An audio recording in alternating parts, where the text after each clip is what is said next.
This is Andy Purwell for Boxing Social in association with Betfred, and I'm delighted to be joined by the main man, Barry Hearn, out here in New York. Barry, how are you? I'm terrific, so happy to be here. Obviously just witnessed the weigh-in here at Madison Square Garden.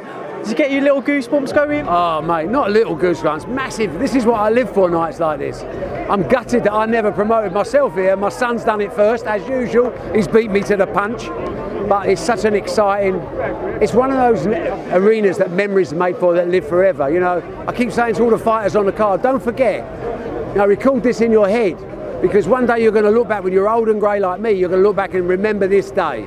This is where dreams are made of, where lives are changed, and it's going to be atmospheric, off the scale tomorrow night. Talk some about the fight. What do you expect from Andy Ruiz Jr. as a late replacement for Jarrell Miller? Well, I'm not worried about him, a last replacement. In all honesty, technically I would say he's as much, if not more, of a danger than Jarrell Miller. He has faster hands than Jarrell Miller. He's a bit on the fat side, he looks a bit of a lump, doesn't he? But it doesn't mean to say he can't fight. I've seen lots of bodybuilders who look fantastic and they can't fight either. We know what he does. I've seen enough of him to know he's got quick hands and mobility, takes a shot. Joshua is an exceptional heavyweight. I believe that Joshua will win. But I think that Ruiz may cause him some problems. Anthony's never at his best with tall fighters. He likes fighters to come in along his arm line. I see Ruiz is going to come in, I think, a lot lower, swinging. And that's difficult. But, you know, I can't tell you that Joshua's not a big favourite, because he is. But then again, I make Joshua a huge favourite against Deontay Wilder, against Tyson Fury, because I think the guy's exceptional. And until he loses, I'm right.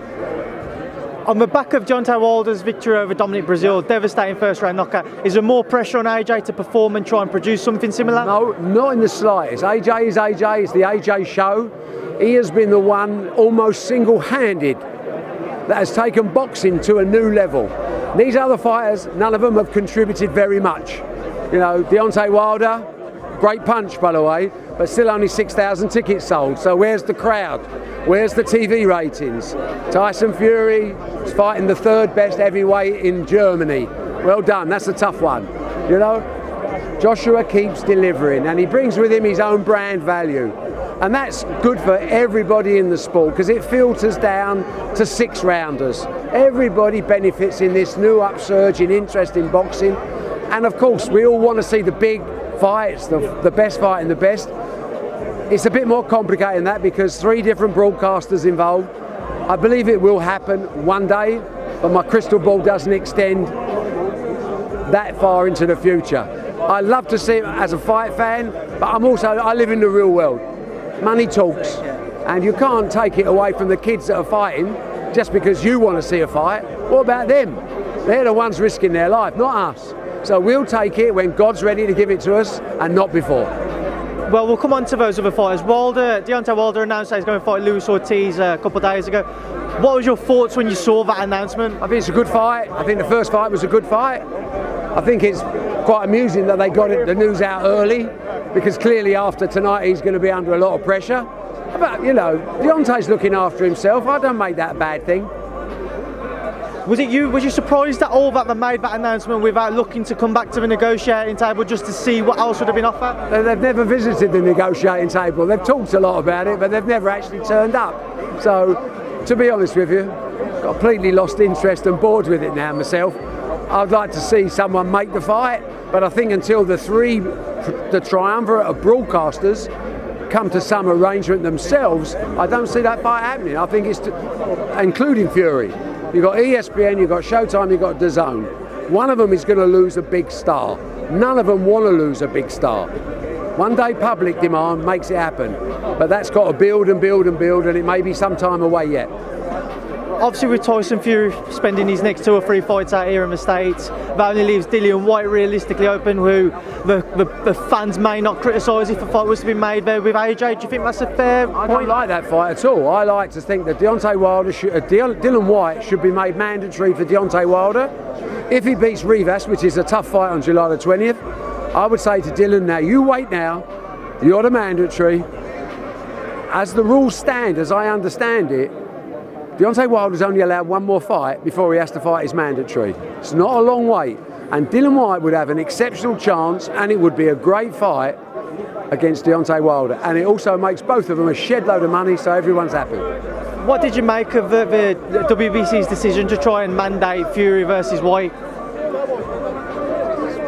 Boxing politics. Dylan Whyte should have been #1 contender 12 months ago, in my view. Not now, but you know, we'll take it. I mean, Dylan is just an exceptional human being. You know, he just gets on with his job. So let's see the powers that be do the right thing. I believe they now will. And the recent announcement today that Joseph Parker's also linked up with Matchroom. I like Joseph Parker a lot. He's a smashing kid. I think he's got a great future. He's only 27. I think looked after properly, we've got another star on our hands, and the whole heavyweight division just seems to get better and better and better. I just want to touch on the rest of his card. Callum Smith defending his world titles for the first time. How excited are you to see him back out on Sky cameras? Yeah, I thought Callum looked very drawn at the way in. I think he may be coming to the stage where he's very tight at super middleweight. I think he has enough in his armoury to deal with this guy in front of him in a good competitive fight. And then who knows where? Is it Canelo? Is it Danny Jacobs? Is it move up to light heavyweight? Callum Smith has got a lot of options, and he's an outstanding fighter. It seems to be the names that keep getting linked with Callum Mariva, Billy Joe Saunders, Canelo or Golovkin. Out of the three, who would you like to see Callum face? I probably would go for Danny Jacobs myself, because I think Danny Jacobs moving up to super middleweight makes it a very credible fight. I'm just a little bit in my head, and this might be nothing. I'd like to know how tight and how hard Callum found it to make super middleweight. He looks a bit drawn to me. It's an interesting comment, because after Billy Joe Saunders defeated Shafati Sufi last weekend, Frank Warren said he phoned up Joe Gallagher. They had discussions about possibly making the fight, and Joe said a couple of fights down the line, and then Frank Warren said he believes Callum will move up within a couple of fights. Do you think that realistically we could see Callum move up by then? I think it's every possibility, and I think the fighters go where the money is. If there's a big fight, there's a lot of big fights out there at light heavyweight. A lot of big fights, but at the moment there's a lot of decent fights at super middleweight. So if he got a chance at a Canelo, all the other names are out the window, because that's a huge fight. So he's in a good position. You know, he's worked very hard to get there. He's with a good experienced crew. They will do the right thing for him, and we will do the right thing for his career. Of all those fights, I would think the one that's least likely is Billy Joe Saunders. What would that be? Well, I think it's going to be a difficult fight to make, and I think there's better fights out there for Callum Smith. And just go through the rest of the card. Katie Taylor looking to unify the entire lightweight division. How surprised or are you by how quickly she's gone through it, or are you surprised that she hasn't gone through it quicker? She's proved herself in the amateurs before she turned pro. I'm biased because she's one of my favourite fighters of all time. I just love watching her. I can't speak highly enough of her. I think she's got a tough fight. This is her toughest test, without a doubt. This kid's tough. I just think Katie Taylor walks on water. I hope I'm not being too biased, but she throws body shots like a Mexican. I just love her. And she's great to watch, and this is her dream. This is where she's always wanted to be. With Katie, it's not about the money. It's about the legacy, and that's something special, you know. And the likes of Joshua Buatsi and Josh Kelly making their debuts over here as well. Well, again, I'm a huge Buatsi fan. I think he's the next star in waiting globally. I think he's going to really push on this season. I like him a lot. I like his demeanour. I think Josh Kelly's got some fantastic movement, but he's got a tough fight against this kid Robinson. He can fight as well. That's a 50-50 fight. If Josh Kelly comes through that looking good, that's a big statement from him. And of course, the one I'm looking forward to, perhaps more than anything, is Tommy Coyle. The first fight of the night, the first big fight of the night. Tommy Coyle is walking around in cloud cuckoo land saying, I can't believe I'm at Madison Square Gardens. And I feel the same. We're blessed to be here.